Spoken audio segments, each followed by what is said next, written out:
Supreme কোর্টের নির্দেশে রাজ্যে চাকরি হারিয়েছেন প্রায় 26,000 শিক্ষক শিক্ষিকা শিক্ষাকর্মী। চাকরি ফেরত পাওয়ার দাবিতে বিভিন্ন জায়গায় আন্দোলন চালাচ্ছেন যোগ্য চাকরিহারারা। আন্দোলনকারীদের দাবি তাঁরা যোগ্য, তাই অবিলম্বে তাঁদের চাকরি ফিরিয়ে দেওয়া হোক। গোটা পরিস্থিতির জন্য রাজ্যের শাসক দল তৃণমূল কংগ্রেস তথা রাজ্য সরকার দায়ী বলে ইতিমধ্যেই সরব হয়েছে বিরোধী রাজনৈতিক দলগুলি। আবার তৃণমূল কংগ্রেস তথা রাজ্য সরকারের পাল্টা দাবি, বাম ও বিজেপি মিলে চক্রান্ত করেই যোগ্যদের চাকরি হারা করেছে। এরই মাঝে সিপিএম বিজেপির বিরুদ্ধে প্রতিবাদে নামল যুব তৃণমূল।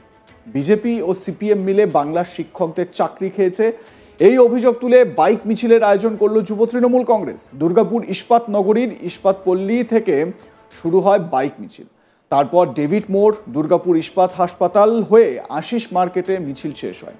মিছিলে অংশ নেন কয়েকশো যুব তৃণমূলের কর্মী সমর্থক।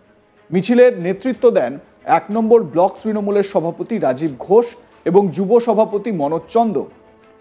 এ প্রসঙ্গে যুব সভাপতি মনোজ চন্দ বলেন, বিজেপি আর সিপিএম এর চক্রান্তে বাতিল হয়েছে এসএসসি প্যানেল, তারই প্রতিবাদে আমাদের আন্দোলন। তাদের হয়ে আমরা লড়াই করছি, আমরা তাদের পাশে প্রত্যেক মুহূর্তে আছি। যুব তৃণমূল নেতা বা যুব তৃণমূল সভাপতি তিনি কি বলছেন শোনাবো। আমাদের মিছিল হচ্ছে, আমরা একটা বাইক র্যালি করছি দুর্গাপুর 1 নম্বর ব্লক তৃণমূল যুব কংগ্রেসের পক্ষ থেকে। সেটা হচ্ছে যেভাবে বিজেপি এবং সিপিএম এই এসএসসি কাণ্ডে করে শিক্ষকদের যেভাবে চাকরি তারা খেয়েছে, তার প্রতিবাদে আমরা সবাই একটা মুখর হয়েছি এবং প্রতিবাদ জানিয়ে আমরা বলতে চাইছি যে মাননীয় মুখ্যমন্ত্রী মমতা বন্দ্যোপাধ্যায় তিনি যে কথা দেন সে কথা রাখেন এবং তিনি যে লড়াই করেন সেই লড়াইয়ের মধ্য দিয়েই মানুষের সুরাহা হয়। তো সেই শিক্ষকদের পাশে আমরা আছি। যেভাবে একটা অন্যায়ভাবে চাপিয়ে দিয়ে পড়ে তাদেরকে কাজ খাওয়া হয়েছে, তার আমরা প্রতিবাদ জানাই। কাদের উদ্যোগে মিছিল? আমরা মূলত যে সমস্ত 26,000 চাকরি প্রার্থীরা যাদের চাকরি আজ চলে যেতে বসেছে, তাদের হয়ে আমরা লড়াই করছি। দলীয় পতাকা নিয়ে মিছিলে অংশ নেন যুব তৃণমূলের কর্মী সমর্থকরা। তবে অনেকের মাথাতেই এদিন দেখা যায়নি হেলমেট। যেখানে রাজ্যে সেফ ড্রাইভ সেভ লাইফ কর্মসূচি চালানো হচ্ছে, মুখ্যমন্ত্রী মমতা ব্যানার্জির মস্তিষ্কপ্রসূত এই কর্মসূচি, সেখানে বাইক মিছিলে অংশ নেওয়া অনেক যুবক তৃণমূল কর্মী সমর্থকের মাথায় হেলমেট কেন দেখা গেল না, সেই নিয়ে প্রশ্ন তুলতে শুরু করেছেন কেউ কেউ। এবং সেই ছবিটাও আরও একবার দেখাই যে হেলমেটহীনভাবে কিভাবে এই মিছিল চলছে। রাজনৈতিক কর্মসূচি সেটা একরকম, কিন্তু এই যে হেলমেট ছাড়া এতগুলো বাইক বেরিয়ে গেল, এটা তো তাহলে রাজ্য সরকারের বা বলা ভালো মুখ্যমন্ত্রীর মস্তিষ্কপ্রসূত যে কর্মসূচি সেফ ড্রাইভ সেভ লাইফ, তারই পরিপন্থী। এটা কিভাবে সম্ভব হলো, এটা কেন হচ্ছে? তাহলে তো মুখ্যমন্ত্রীর যে নির্দেশ বা মুখ্যমন্ত্রীর যে বক্তব্য, সেই বক্তব্য তো দলের যারা যুব তৃণমূলের নেতাকর্মীরা আছে তারাই মানছেন না। দেখুন কীরকম চললো এই মিছিল।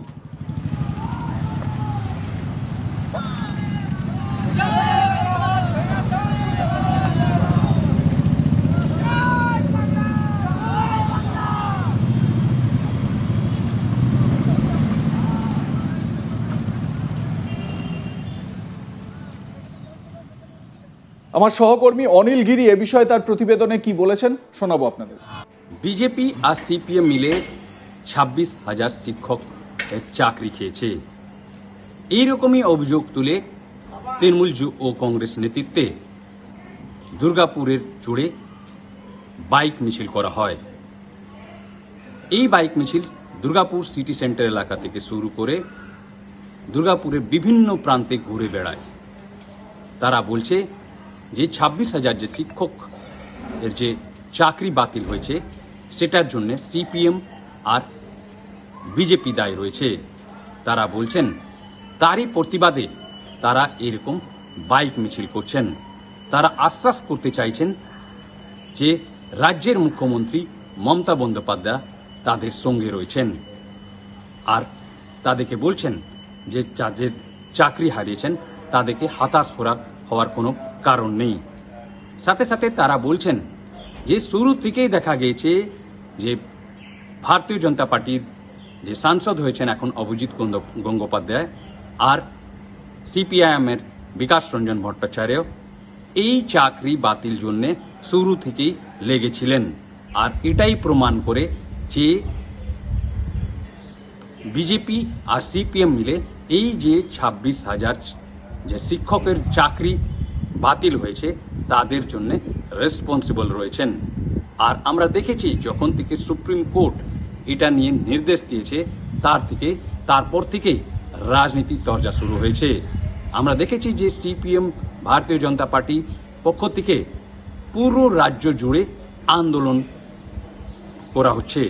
আর এবার আমরা দেখেছি যে সিপিএম আর যে বিজেপি রয়েছে তারপর আমরা দেখেছি যে তৃণমূল কংগ্রেস যে শাসক দল রয়েছে তারাও রাস্তা নেমে এই ঘটনা প্রতিবাদ করছে। আর তারা বলছে যে এর জন্য বিজেপি আর সিপিএম দায়ী রয়েছে। আর আমরা দেখেছি যে এর আগে যে আসানসোলেও আমরা দেখেছি যে রাস্তায় যে তৃণমূল যুব কংগ্রেস আর ছাত্র পরিষদ যে রয়েছে তৃণমূলের তারা রাস্তা নেমে এই ঘটনার প্রতিবাদ জানিয়েছেন। তারা এই পুরো ঘটনার পেছনে বিজেপি আর সিপিএম এর চক্রান্ত বলছেন।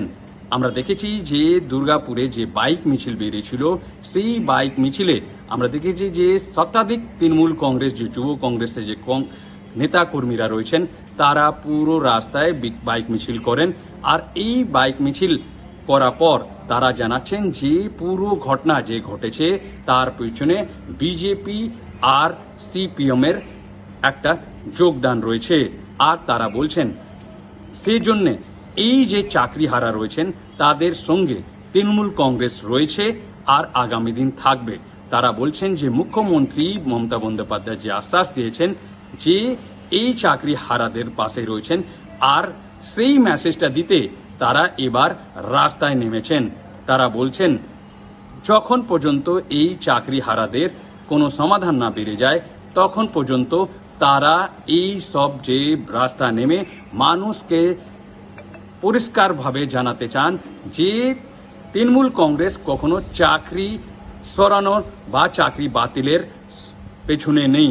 তারা বলতে চাইছে এটা বিরোধী দলের যে নেতারা রয়েছেন তাদের চক্রান্ত রয়েছে। তারা এটাও বলছেন যে 2026-তে আগামী বছর যখন রাজ্যের বিধানসভা নির্বাচন হতে চলেছে তার আগে তারা এরকম একটা চক্রান্ত করেছে। তারা বলছে যে বিজেপি আর যে সিপিএম রয়েছে যতভাবে যে এতদিন তারা বলে আসছিল যে বিজেপি আর সিপিএম মধ্যে একটা নেক্সাস রয়েছে সেটা এই ঘটনা প্রমাণ করে বলে তৃণমূল কংগ্রেস নেতারা দাবি করছেন।